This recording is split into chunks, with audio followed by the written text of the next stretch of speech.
Olá, gente, tudo bem? Bem-vindos ao Intervalo Literário. E hoje eu vou fazer um update de um projeto que ficou parado um ano.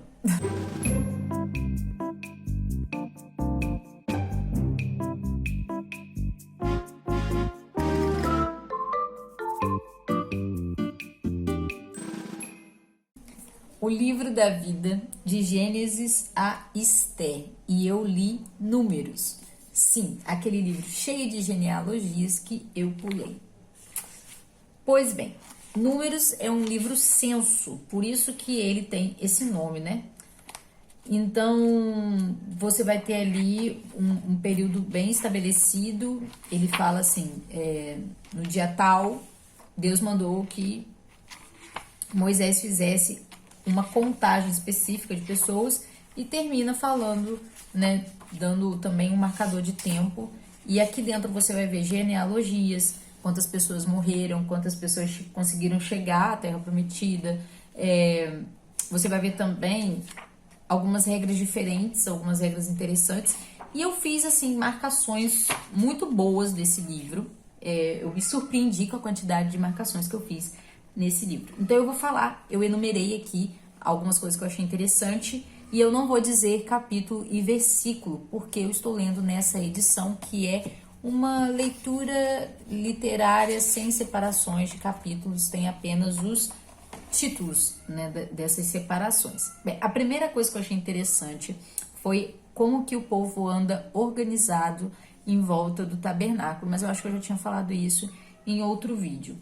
Outra coisa bem legal, assim, é que essa nação aceitava pessoas de fora, né? A nação de Israel tem 12 tribos, tem a mesma lei, segue o mesmo Deus, e quem queria se tornar israelita tinha que participar do pacto, ou seja, seguir os 10 mandamentos. Era só isso, né? Participar ali daquelas, fazer os sacrifícios, crer em Deus, seguir os mandamentos, e quem desprezasse a lei, fosse nativo, fosse estranho, era banido do povo de Israel, tá?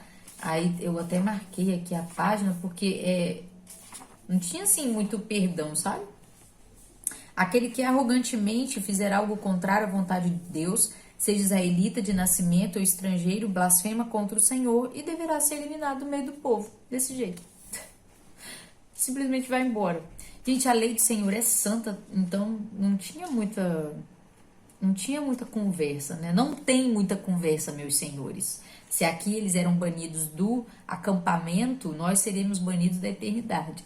É interessante falar de Números agora, porque eu li, né, A Virtude do Nacionalismo, fiz uma leitura inspecional, e aqui fala sobre a nação de Israel, então foi legal ler os dois, assim, intercalar essas leituras. Deus deu ao povo uma regra.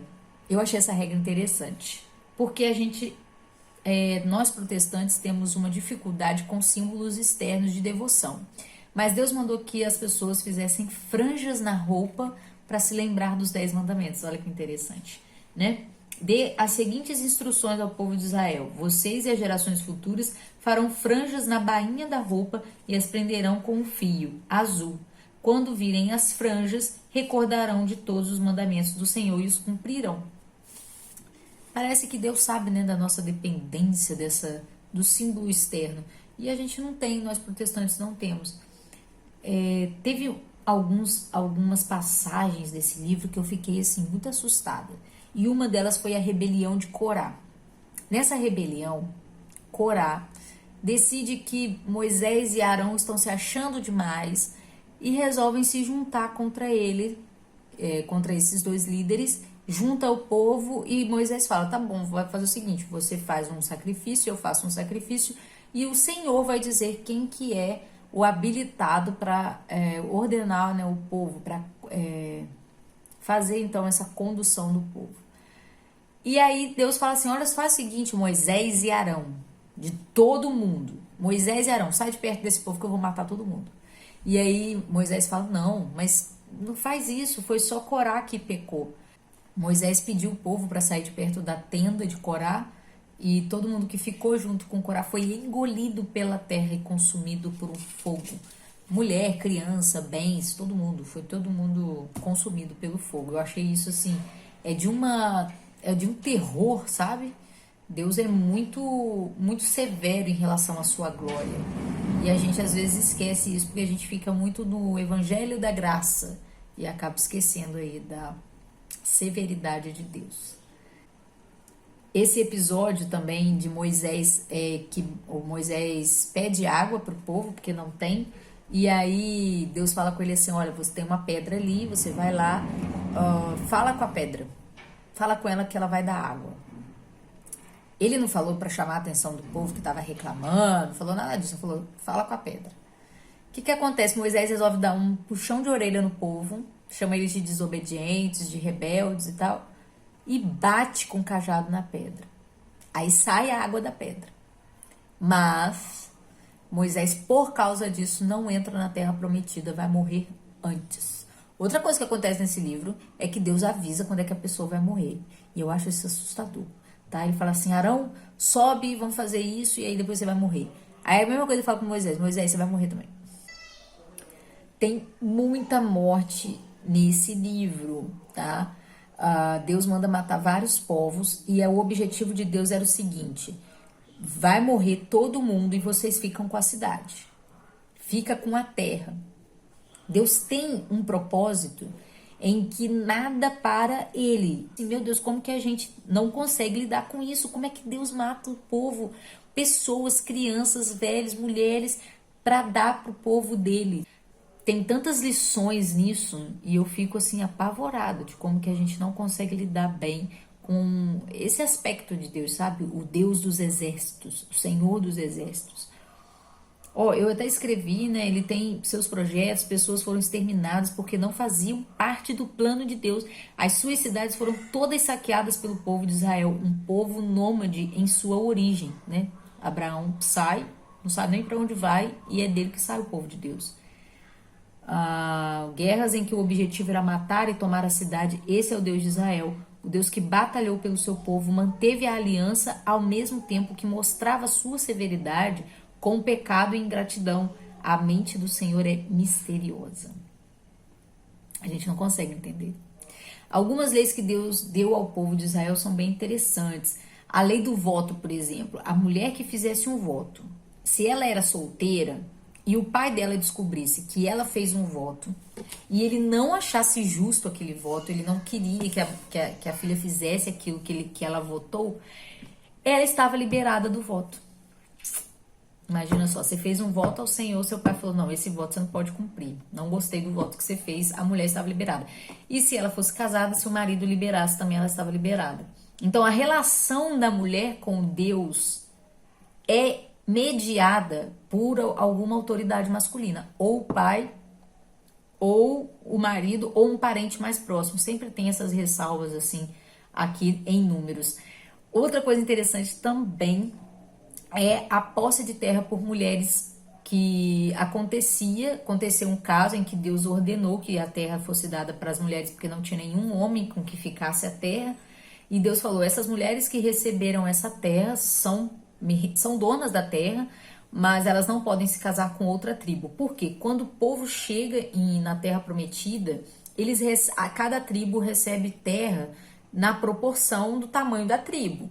Então, se essas mulheres solteiras se casam com pessoas de outras tribos, quando essas mulheres morrem, a terra fica com a outra tribo. E aí corta a proporcionalidade que Deus prometeu para aquela tribo. Então, assim, não pode. Outra coisa também, para terminar, que eu achei legal, é que a gente sempre pensa que os levitas viviam só de partes do sacrifício que o povo fazia no tabernáculo. Mas não, eles tinham terras. Eles tinham várias cidades. Deus mandou que cada tribo separasse uma parte das cidades para os levitas. Outra questão bem importante é a questão do assassinato. Gente, é o seguinte, aqui em Números, Deus vai falar o seguinte: não existe perdão para assassinato. E aí, quando vocês tiverem uma pessoa que matou alguém por acidente, essa pessoa não pode ser morta, tem que levar ela para uma cidade chamada cidade refúgio. Tinha várias cidades que serviam de cidade refúgio para essas pessoas. Por quê? Durante um tempo determinado, enquanto o sacerdote daquela cidade vivesse, aquele homem estava protegido. Se ele saísse daquele refúgio, uma outra lei ia valer. Uma pessoa da família da vítima poderia matar ele e não estaria cometendo assassinato, tá? Era a lei. Então, se você mata uma pessoa de propósito, a lei é alguém da família vai te matar. Assim que te achar, ela tá liberada para te matar, tá? Isso quando o Estado não julgava, né? Quando os juízes ali do povo não julgavam e matavam, porque só paga crime contra a vida com vida. É bíblico, foi o próprio Deus que disse. Se você quiser negar, nega. Eu não vou negar. Deus falou e é verdade. Matou, tem que morrer. Entendeu? Fechou? Sim, eu sou a favor da pena de morte. Em casos absurdos como... Vocês vão lembrar, gente. 2 meninas mataram uma adolescente. 2 adolescentes mataram uma adolescente numa praia. Esfaquearam, afogaram ela. Tá gravado, as meninas gravaram para mostrar. Essas 2 garotas, elas tinham que ser mortas por alguém da família dessa menina. Essa é a lei de Deus. Elas podem ir pro céu, tá? Elas podem se arrepender e ir pro céu. Pode ir. Vamos dar uma ajudinha para elas chegarem lá um pouco mais rápido. Bem, essa foi a minha leitura de Números. E agora a gente vai para Deuteronômio. E eu espero fazer marcações legais como eu fiz em Números. Então, vamos tocar esse projeto em nome de Jesus, né? Que talvez seja o projeto mais importante desse canal. Falar de Cristo, aprender sobre Cristo, ok? Então, um beijo e vamos passar 2020 lento.